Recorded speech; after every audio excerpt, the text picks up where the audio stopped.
Hey YouTube, this is officially the last submitted battle for this season of GBL. I've emptied the inbox, so we'll start fresh new next season. And basically, this is just submitted by Hundo Hunter, and they said, please criticize me. So it's only 5 battles, and they use Shadow Golurk. So I'm actually going to do tomorrow morning in a video, talk about IVs and how they make up certain Pokemon and their role. So it's going to be more for newer people, but you might want to tune into that. And Golurk plays the glass cannon role here, like high attack, low defense and stamina with that shadow. So it's a real glass cannon. So you need to, if you want to build it, if you want to play with it, you probably need 2 bulky Pokemon. So that's correct. What is not correct on this team is you're double weak to grass without, you're not even ABA weak to grass. And your first Pokemon is not like it can just stay in and deal with grass either. So the team comp is not good. So that's my first criticism. But building it with bulky Pokemon like Lickitung and Lantern is smart. And next season, Golurk will be buffed with some of these movesets here. So let's take a look at the battles to see how it goes. Dragonair. And the thing with Golurk is, so Mudslap is not a great move now. Shadow Punch is a must because it's the first move. They're using Dynamic Punch over the Earth Power because Dynamic Punch is the second quickest move this Pokemon has. So just getting to the Shadow Punch, and you're probably using it most of the time. I kind of actually liked what you tried to do there. You got to the first move, and then you tried to catch the charge move on Lickitung. I think that's a pretty smart play for this Pokemon. Going in now, once you had to shield anyways, I think it's almost just stay in there, as opposed to giving up switch here. So you give up switch, get met with a Skarmory. So you're just gonna have to do a few body slams here.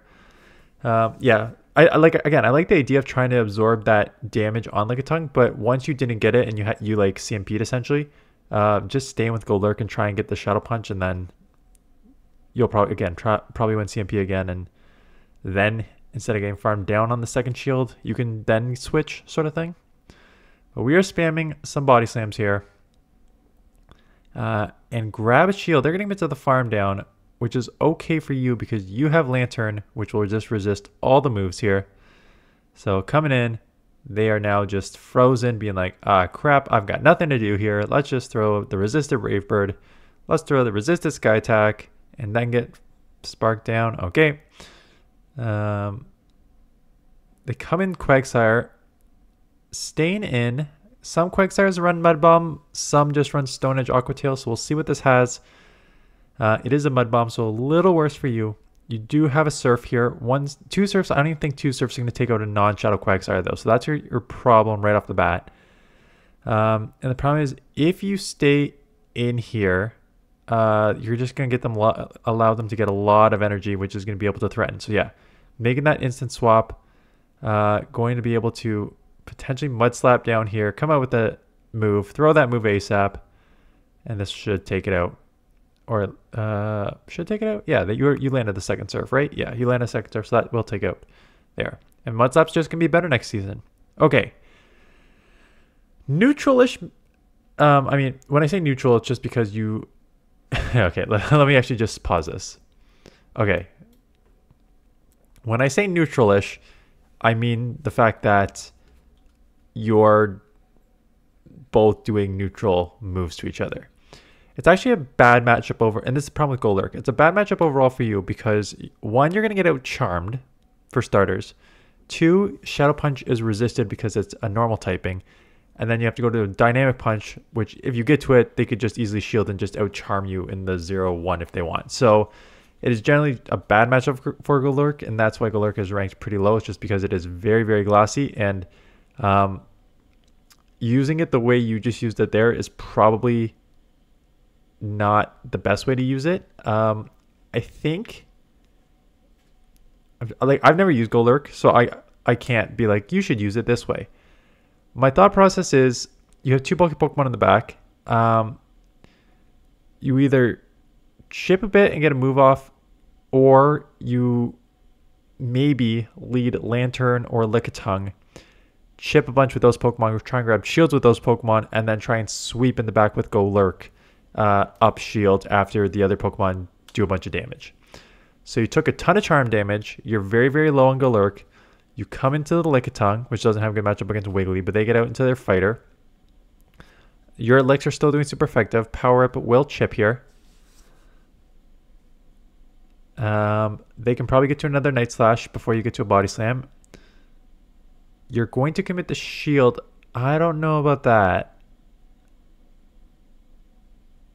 You do flip switch, but for what purpose? Your Golurk's already so low. I guess maybe that's why you're shielding, because you're so low anyways on Golurk that you would otherwise just have to go 2 shield Lantern. Well, you got 1 back, so I would come in Lantern here. Now, you kind of recognize that they were going to throw a move. I think you just let it go, assuming it's an Icy Wind, because that's what... Okay, so it's... I mean, Summer's Voice is smarter in this situation, but it just seems like 80% of the people throw the... Oh, okay. Oh, boy. Oh, boy. Oh, boy. Oh, boy. Oh, boy. Okay. So, they get a move off. I'm fine with you...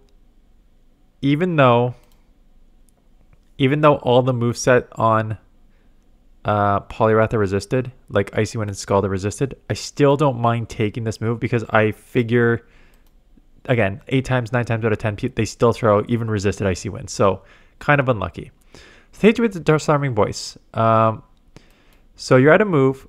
I think you need to, if you eventually try to snipe, and I don't know if the game lagged out or you just froze or what, I don't know what the hell happened there, but I think in this immediate situation you need to grab a shield or take a Wiggly. You're most likely going to grab a shield because they're not going to want to see a Spark Lantern go up against their Poliwrath. So if you throw the Surf, you may grab a shield, maybe not, they may just like try and counter down, but if you grab a shield here and then snipe, then you can have a shield advantage Lantern to sweep the Poliwrath, as opposed to what you did here was you just like outsparked, then got caught in the Mud Slap, and then you tried to throw, but the other move went through, and now you're gonna get hit with the move. So this just became a disaster at the ending.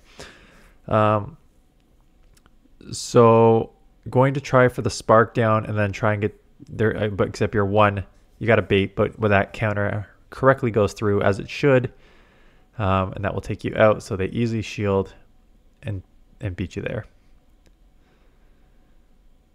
Okay, Talonflame. So Mudslap's resisted. You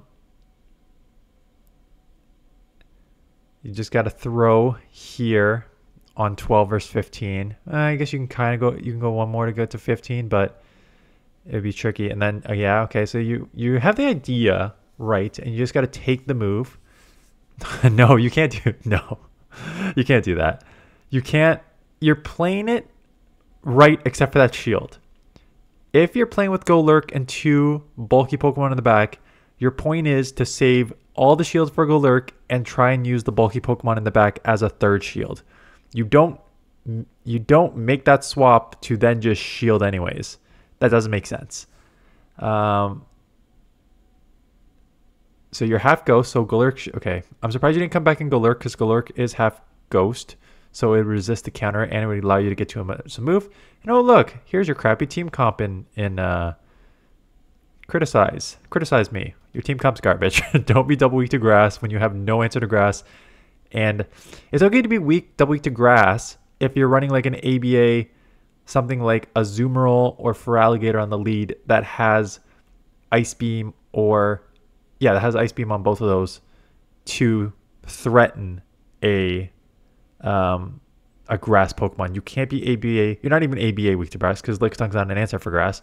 But you can't be double weak to grass and then don't really have any moves on these Pokemon to deal with the grass. Like that just does not work. So you're wasting everyone's time here, and I'm just kidding. I mean, not really, but this is as top left of a game as you can get, because you have a Superior with a shield against Golurk and Lantern. Of course, you're gonna get killed here. Okay, Azumarill lead. You are weak to Bubble here. I would go Lickitung right away, as you do, so that's fine. Get hit with the Annihilate. That is fine.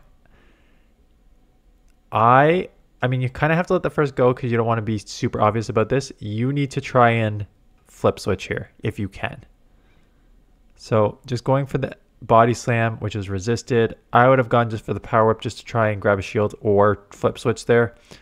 Now you're going to be taken out. And now you shield, but you're not going to even get to it. Can you get to a power up? Okay. Oh, Jesus.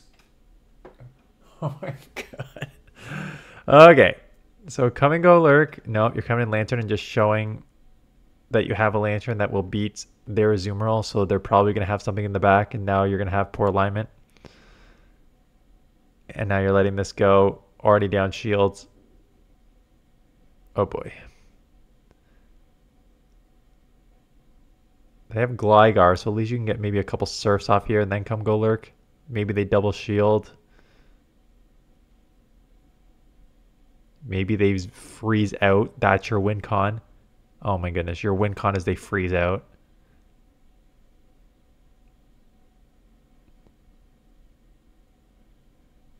Okay. And there's only 5 battles, so I couldn't even screen the battles. Okay. So, what would I do differently with this matchup? One, you need to fight for switch way more in that mid game there.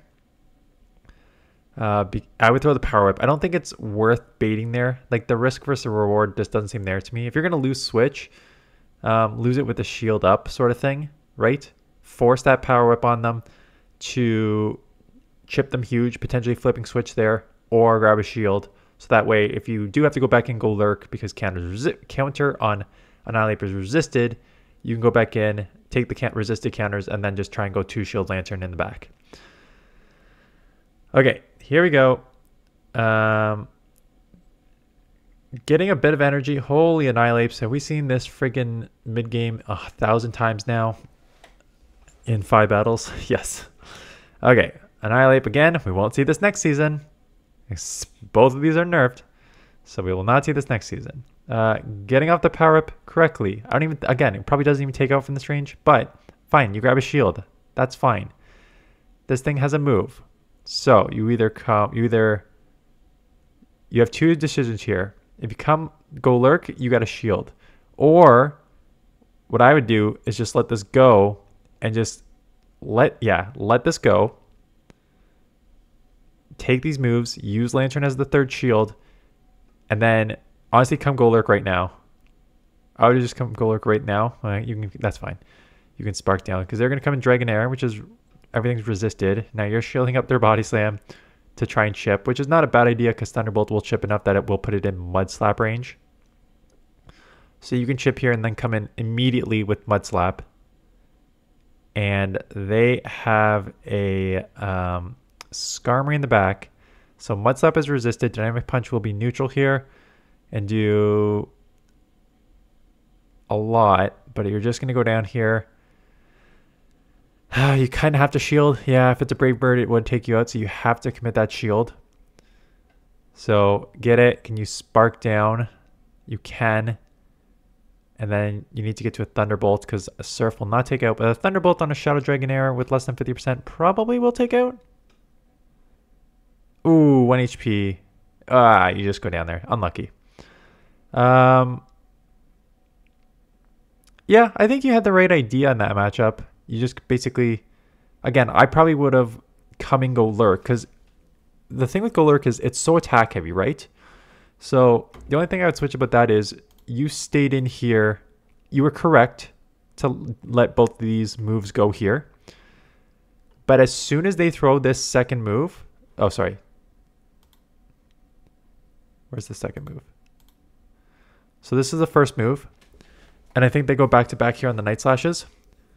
So as soon as they throw this second one, they're basically dry. So you come in with Golurk because counter's resisted. And Golurk's strength is that it is very attack heavy. So you basically want energy on it. So you immediately swap right here. They have a move, but so be it. Again, you can't commit the shield here. You need to save the shields for Golurk.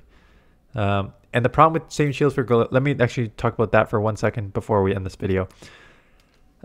When you're using an extremely glassy Pokemon like Golurk, I always say you need to save shields for Golurk.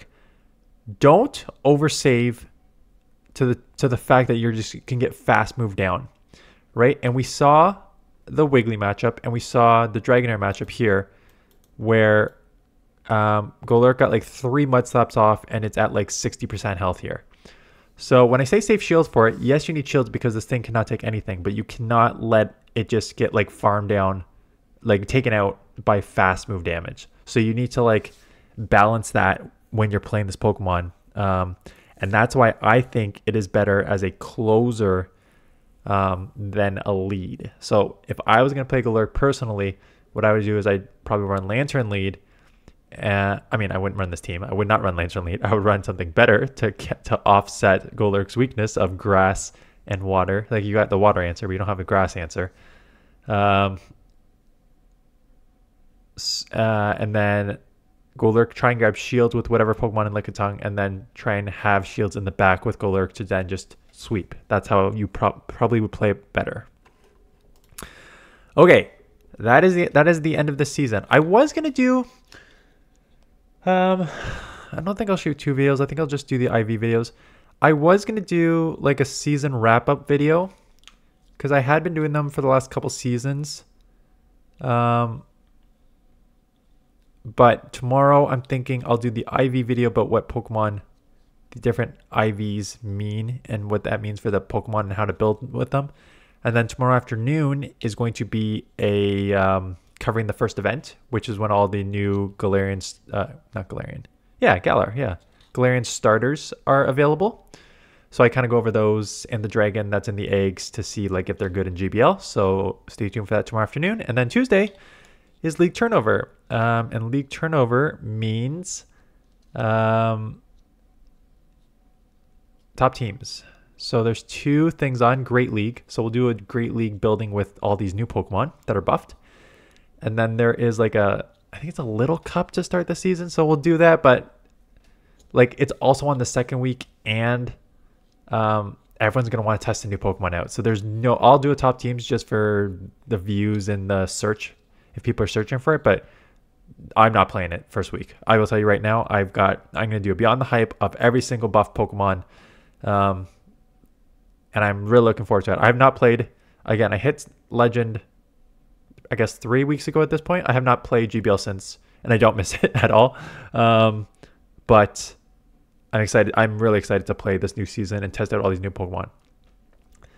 That being said, not that I want to be all doomsday here. Just be aware. The start of the season is going to be super, super exciting. Again, because there are 20 to 25 new Pokemon in the top 50 here. So there's going to be a lot to test out here, and that's going to make everyone excited.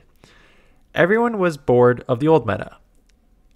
Unfortunately, there's just going to be a new boring meta that rises up, and there's nothing that you can do about it. It doesn't matter how. This is not Niantic's fault. This is the problem with the game. It does not matter what you do for the leagues. There will be certain Pokemon that rise to the top automatically because of stat product moveset typing, right? We go over that constantly. That will automatically rise to the top and narrow the meta quickly. And will happen in Open Great League. It'll happen in Limited Cups. It'll happen in Unique Cups. Again, I play Gym Breakers. I play like factions and stuff like that. And doesn't matter what unique league someone tries to create, there's always 10 to 15 Pokemon that will rise to the top and become super meta. And that's going to be the same thing with this. So yes, first couple weeks of the season, super exciting. We're going to test a bunch of new Pokemon out with all these buff moves. Some are going to be super useful now moving forward. Some maybe not so as strong as we think it is. And then come week 4, week 5, when Great League comes around again, the meta is going to probably condense pretty quickly. So just be aware of that. Anyways, that is it. Thanks for watching. Hope you had a good weekend, and I will see you guys in the next one.